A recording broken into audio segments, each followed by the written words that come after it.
எடுத்து வாசிப்போம். யாத்திராகமம் 17ஆம் அதிகாரம் 8ஆம் வசனத்திலிருந்து 13ஆம் வசனம் வரை வாசிப்போம். அமலேக்கியர் வந்து ரெவிதீமிலே இஸ்ரவேலோடு யுத்தம் பண்ணினார்கள். அப்பொழுது மோசே யோசுவாவை நோக்கி, நீ நமக்காக மனிதரை தெரிந்து கொண்டு புறப்பட்டு அமலேக்கியோடு யுத்தம் பண்ணு.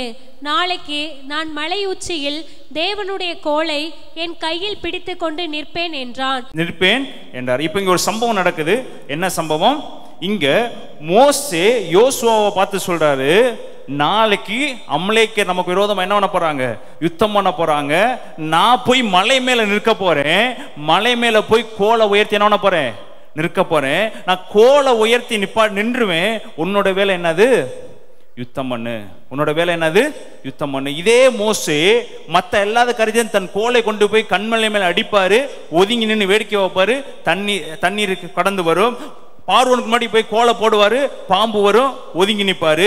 எல்லா காரியத்தையும் வாயினால் செய்தவர், எல்லா காரியத்தையும் கோலினால் செய்தவர். இங்க சொல்றாரு, அமலேக்கியருக்கு விரோதமா யுத்தம் பண்ண வர்றாங்க, நான் ஒரு மலையின் மேல் ஏறி போய் என்ன பண்ண போகிறேன்? கோலை உயர்த்தி. இப்போ யார் இந்த இடத்துல எழும்பி நிக்கிறது? சொல்லுங்க. யுத்தம் பண்ண போறது யாரு? யோசுவாவும் யோசுவாவோட சந்ததியும் யுத்தம் பண்ண போறாங்க. அதற்காக ஒருவர் திறப்பல இருக்கிறது. யார் அந்த ஒருவர்? மோசே. போய் சொல்றாரு, நான் மலையின் உச்சியில போய் கோலை என்ன பண்ணுவேன்? கையை உயர்த்தி நிப்பாட்டுவேன். நீ என்ன பண்ணு? யுத்தம் பண்ணு. அடுத்த வசனம் வாசிங்க. யோசுவா தனக்கு மோசே சொன்னபடியே செய்து அமலேக்கியோடு யுத்தம் பண்ணினான். மோசேயும் ஆரோனும் ஊர் என்பவனும் மலை உச்சியில் ஏறினார்கள். மலையின் மேல் ஏறினார்கள். மோசே தன் கையை ஏறெடுத்திருக்கையில் இஸ்ரவேல் மேற்கொண்டார்கள். அவன் தன் கையை தாழ விடுகையில் அமலேக்கியர் மேற்கொண்டார்கள். இந்த வசனத்தை தெளிவா வாசித்து பார்த்தீங்கன்னா, மோசே கை உயர்த்தும் போது அமலேக்கியர் வீழ்ந்தார்கள். மோசேயுடைய கை இறக்கப்படும் போது அமலேக்கியர் இஸ்ரவேலை என்ன பண்ணார்கள்? மேற்கொண்டார்கள். இதற்கு ஒரே ஒரு காரியம், ஒருவன் மோசே என்பவர் மலையின் மேல் நின்று கொண்டிருக்கிறாரு. கீழே யுத்தம் நடந்துக்கு இருக்குது. யார் யாருக்கு யுத்தம் நடந்து கொண்டிருக்கிறது? அமலேக்கியருக்கும் இஸ்ரவேல் ஜனங்களுக்கும் யுத்தம் நடந்து கொண்டிருக்கிறது. இந்த இஸ்ரவேல் ஜனங்களை எப்படியாவது பாதுகாத்து விட வேண்டும். இந்த இஸ்ரவேல் ஜனங்கள் அழிவுக்குள்ள போயிடக்கூடாது. இந்த இஸ்ரவேல் ஜனங்கள் எத்தனையோ முறை மோசையை மறுதலித்திருக்கிறாங்க. இந்த இஸ்ரவேல் ஜனங்கள் எத்தனையோ முறை ஆண்டவரை மறுதலிச்சிருக்கிறாங்க. எத்தனை அற்புதம் செய்தாலும், எவ்வளவோ இடத்துல பிதாவாகிய தேவன் இஸ்ரவேல் ஜனங்களுக்கு அற்புதம் அதிசயம் செய்திருந்தாலும், ஆனா இஸ்ரவேல் ஜனங்கள் எல்லாரும் மோசையை நெருக்கினார்கள் எழுதப்பட்டிருக்கிறது. மோசையை திட்டினார்கள் என்று எழுதப்பட்டிருக்கிறது. மோசே என்று சொல்லுவாங்க, எகிப்தில இருந்ததா எங்களுக்கு பிரேத குழிகள் கிடைச்சிருக்கும், எங்களை கொண்டு வந்து இந்த செங்கடலில் வீழ்த்தும்படியா இங்கே என்னை கொண்டு வந்து விட்டீர் என்று சொல்லி எவ்வளவோ தடவை மோசையை நெருக்கி நெருக்கி நெருக்கி மோசைக்கு அவ்வளவோ கோபத்தை ஏற்படுத்துகிற மக்கள் இஸ்ரவேல். ஆனா இந்த இஸ்ரவேலுக்காக ஒருவர் மலையின் மேல் நின்று கொண்டிருக்கிறார். தன் கையை ரெண்டையும் தூக்கி நிறுத்தி கொண்டிருக்கிறாரு. நீ பக்கத்துல பார்த்து சொல்லுங்க, உன்னை எவ்வளவோ பேர் நெருக்கி இருக்கிறாங்களே, உன்னை எவ்வளவோ பேர் ஒடுக்கி இருக்கிறாங்களே, எத்தனை தடவை நீங்க அவங்களுக்கு நேரா பரத்து நேரா கைகளை உயர்த்தி இவங்களை ஆசீர்வதியும் என்று சொல்லியிருக்கீங்க. இவங்க வீழ்ந்து விட கூடாதுன்னு சொல்லியிருக்கோம். எத்தனை பேருக்கு முன்பதாக உங்களை இச்சித்தவங்க, உங்களை கேவலப்படுத்தவங்க, அவமானப்படுத்தவங்க முன்பதாக உங்க கையை உயர்த்தி, ஏசப்பா உங்களை ஆசீர்வதிங்க, இவங்க என்னை கேவலப்படுத்தினாங்க, ஆனா இவங்க அழிஞ்சு போயிடக்கூடாதுன்னு எத்தனை பேர் நம்ம நினைச்சிருக்கோம். பிரியமானவர்களே, இங்க மோசே என்பவன் சாதாரணமான ஆள் இல்ல, சாந்த குணம் உள்ளவர். என்னை என் மக்கள் எவ்வளவுதான் கேவலப்படுத்தினாலும், என் மக்கள் எவ்வளவுதான் அசிங்கப்படுத்தினாலும், இந்த அமலேக்கியருக்கு முன்பதாக என் இஸ்ரவேல் ஜனங்களை விட்டு கொடுக்க மாட்டேன். இந்த அமலேக்கியர் வந்து என் இஸ்ரவேல் ஜனங்களை வீழ்த்தி விடக்கூடாது, என் ஜனத்தை நான் பாதுகாத்தே ஆக வேண்டும் என்று சொல்லி ஒரே ஒரு மோசே எவ்வளவுதான் கேவலப்படுத்தினாலும் அந்த ஜனங்களுக்காக மலையின் மேல் நின்று தன் கைகளை உயர்த்துறாரு. தன் கைகளை உயர்த்த பலவீனமாகுது, பலவீனமாக கை இறங்குது. அதை ரெண்டு பேரும் உற்று நோக்கி பார்த்துக்கிடுங்க. யாரு உற்று நோக்கி பார்த்தா? ஆரோனும் ஊரும். கை மேலே ஏறும்போது அற்புதம் நடக்குது. கை மேலே ஏறும்போது அமலேக்கியர் வீழ்த்துறாங்க. கை கீழே இறங்கும்போது என்ன நடக்குது? அமலேக்கியர் இஸ்ரவேலை முறியடிக்கிறாங்க.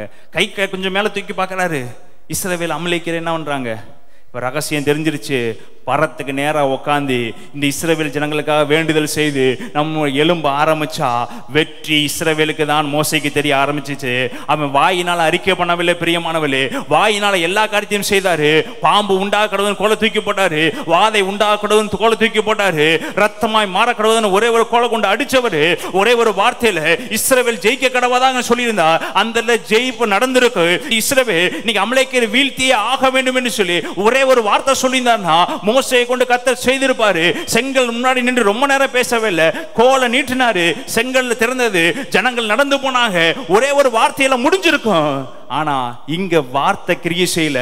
இங்க நானே என் ஜனத்துக்காக எவ்வளவு நேரம் ஆனாலும் பரவாயில்ல, எவ்வளவு மணி நேரம் ஆனாலும் பரவாயில்ல, எழுதப்பட்டிருக்கு சாயங்காலம் ஆகும்போது மோசைக்கு தன்னுடைய கை சோர்ந்து போய் என்ன பண்ணாரா, ஆனாலும் தன் கையை விடல, இறக்கத்தான் செஞ்சாரு. ஒரு நிமிஷம் கூட என்ன பண்ணல கீழே. இதுதாங்க ஜனத்துக்காக பரிந்து பேசுறது. எத்தனை பேர் ஜனத்துக்காக இப்படி உட்கார்ந்து இருக்கிற பிரியமானவர்களே, தேவன் விரும்புகிறது எல்லா காரியத்திலும் அற்புதம் நடைபெற்றது. அற்புதம் வேற, அதிசயம் வேற. என் ஜனங்களுக்காக திறப்பல் இருக்குது வேற. நீ எழுப்புதல் எழுப்புதல் எழுப்புதல், என் தேசத்துல எழுப்புதல் வரணும்னா பக்கத்துல சொல்லுங்க, நீ வார்த்தைய சொல்லாத, நீ உட்காரு, உன் கையை நிமித்தி உட்காரு, உன் காலை முடக்கி உட்காரு, உன் இருதயத்தை திறந்து உட்காரு. ஏன்னா அப்பேற்பட்ட மோசே, அவ்வளவு அற்புதம் செய்த மோசேயும் என்ன பண்ணாரு, தன் உடலை ஒடுக்கி ஒரு மலையின் மேல வீழ்த்திக்கிட்டு இருக்கும்போது யோசுவாக்கு வெற்றி விழுந்திருக்கும், ஜனங்களுக்கு வெற்றி விழுந்திருக்கும், பிரச்சனை நடந்திருக்கு. கீழே குனிஞ்சு பார்த்திருந்தாருன்னா அவர் கை எப்போ என்ன இருக்கு, பயத்துல கீழே வந்திருக்கு. அவர் அதெல்லாம் பார்க்கல. என் ஜனங்களுக்கு வெற்றி விழுந்தாலும் சரி, செத்தாலும் சரி, நான் கையை உயர்த்தினால தான் அங்க வெற்றி நடைபெறும். 2 கீரல் 3 கீரல் விழுந்தாலும் நான் கையை உயர்த்த உயர்த்த வெற்றி மாத்திரம் தான் என்று வைராக்கியம் அவனுக்கு வந்துச்சு. மோசையோட அண்ணன் தம்பி யார் பக்கத்துல இருந்தாலும் அவங்களுக்கு வெற்றி விழுந்து இறந்துருக்கலாம். இல்ல எவ்வளவு பேர் இறந்தாங்கன்னு எழுதப்படல. ஒருவேளை மோசை எட்டி பார்த்திருந்தாருன்னா அவர் என்ன பண்ணிருப்பாரு, சேர்ந்து விழுந்திருப்பாரு. அவர் எட்டி பார்க்கல, பரத்தை மாத்திரமே பார்த்தாரு. பரத்தை மாத்திரமே பார்க்கிற உனக்கு அவர் வெற்றிகளை மாத்தி தருகிற கரங்களை தட்டி நன்றி செலுத்தோமா. அங்க எழுதப்பட்டிருக்கிறது, மோசையின் கைகள் தளர்ந்து போயிற்று, ஆரோனும் ஊரும் அதை என்ன பண்ணாங்க, தாங்கி. இன்னைக்கு எத்தனை பேர் சபையை தாங்கி பிடித்து கொண்டு இருக்கிறோம், எத்தனை பேர் ஊழியக்காரரை தாங்கி பிடித்து கொண்டு இருக்கிறோம், எத்தனை பேர் தன் கணவனை தாங்கி பிடித்திருக்கிறோம், எத்தனை பேர் தன் மனைவியை தாங்கி பிடித்திருக்கிறோம். நீ ஜோமன், இத்தனை மணி நேரம் ஜோமன்னு, நான் உனக்காக பின்னாடி நிற்கிறேன், நீ சோர்ந்து போக என்னை எழுப்பி விடு, நான் ஜோமன் என்று சொல்லி எத்தனை பேர் சொல்லி கொண்டு இருக்கிறோம். ஒருவரை ஒருவர் தாங்குங்கள், ஒருவரை ஒருவர் என்ன பண்ணுங்க. மோசையால முடியல தான். அங்க எழுதப்பட்டிருக்கிற வசனத்தை வாசிங்க, 12ஆம் வசனம். மோசேயின் கைகள் அசந்து போயிற்று. அப்பொழுது அவர்கள் ஒரு கல்லை கொண்டு வந்து அவன் கீழே வைத்தார்கள். அதின் மேல் உட்கார்ந்தான். ஆரோனும் ஊரும் ஒருவன் ஒரு பக்கத்திலும் ஒருவன் மறுபக்கத்திலும் இருந்து அவன் கைகளை தாங்கினார்கள். இவ்விதமாய் அவன் கைகள் சூரியன் அஸ்தமிக்கும் வரைக்கும் ஒரே நிலையா இருந்தது. இப்போ ஆரோனும் ஊரும் என்ன பண்ணிட்டாங்க, ஃபர்ஸ்ட் ஒரு 2 கல்லை தூக்கி வச்சுட்டு இப்படியே நிப்பாட்டுப்பா நான் யுத்தத்தை பார்க்கறேன்னு எட்டி பார்த்துக்கிட்டே இருந்தாங்க. அந்த கல்லுலையும் வச்சு ஒரு கட்டத்தில் என்ன ஆயிடுச்சு, சோர்வு. ஏன்னா காலையில தூக்கி பிடிச்சவரு சூரியன் அஸ்தமிக்கும் வரைக்கும் என்ன பண்ணணும், தூக்கி. ஒரு நாள் முழுவதும் 80 வயசுக்காரரு, 80 வயசுல தான் அழைக்கப்பட்டாரு, 80 வயசுக்காரரு தூக்கி பிடிக்க முடியுமா? யாருக்காக இருந்தாரு, பக்கத்துல சொல்லுங்க, யாருக்காக இருந்தாரு? என் ஜனம், என் ஜனத்துக்காக என் உயிரே போனாலும் என் கைகளை நான் தூக்கி பிடிப்பேன் என்று உட்கார்ந்த மோசே. அதாங்க நீங்க மோசையை பத்தி இவ்வளவு தூரம் பேசிக்கிட்டு இருக்கோம். மோசே மோசே மோசே என்று சொல்றதுக்கு ஒரே ஒரு காரியம், தேவனுக்கு உண்பதாக உண்மை உள்ளவனா உத்தமம் உள்ளவனா தன் ஜனங்களுக்கு பரிந்து பேசுகிறவனா இருந்தா.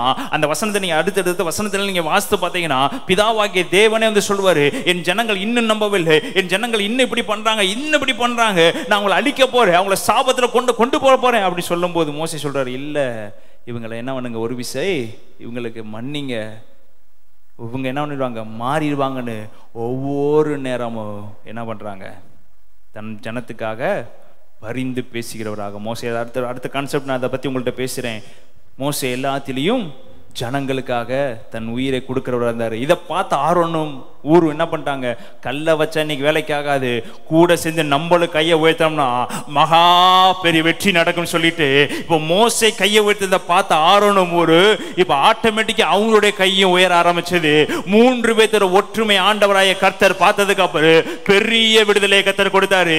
நீங்க பார்த்துட்டு சும்மா உட்கார்ந்து இருந்துட்டு ஒரு திருப்பல் நின்று கொண்டு இருக்கிறாரு, இவர் கஷ்டப்பட்டு ஊழியம் செய்துட்டு இருக்காரு, பக்கத்துல போய் ஒரு கல்லை வச்சு வச்சுட்டு நம்ம வேடிக்கை பார்க்கணும்னு நினைச்சா அது கல்லை வச்சுட்டு வேடிக்கை தான் பார்க்க முடியும்.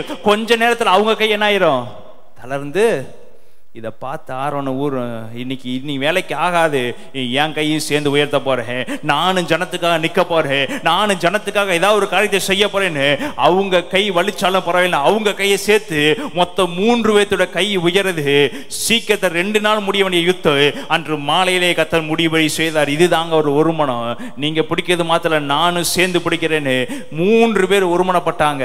கர்த்தர் அங்க வெளிய விடுதலை கட்டளையிட்டார். கரங்களை தட்டி நன்றி செலுத்தோமா? இந்த நல்ல வேளையில அந்த பிதாவாகிய தேவன் எதிர்பார்க்கிற ஒரே ஒரு காரியம், எலும்பு மகளே, தூசியை உதறிவிட்டு நீ யுத்தம் பண்ண வேண்டிய அவசியம் இல்லை, நீ களத்துக்குள்ள போக வேண்டிய அவசியம் இல்லை.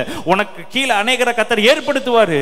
ஆனா அந்த ஜனங்களை பாதுகாக்கிற பொறுப்பை யார்கிட்ட கொடுத்திருக்கிறாரு சொல்லுங்க? என்கிட்ட கொடுத்திருக்கிறாரு.